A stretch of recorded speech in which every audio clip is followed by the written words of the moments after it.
प्रणिती शिंदे यांच्या संकल्प सभेला मोहोळमध्ये महिलांची गर्दी करण्यासाठी महिलांना आणण्यात आलं.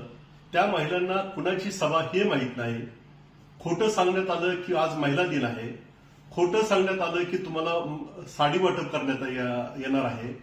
अशा पद्धतीच्या भूलथापा देऊन महिलांची गर्दी करण्याची दुर्दैवी वेळ प्रणिती शिंदेवर आलेली आहे.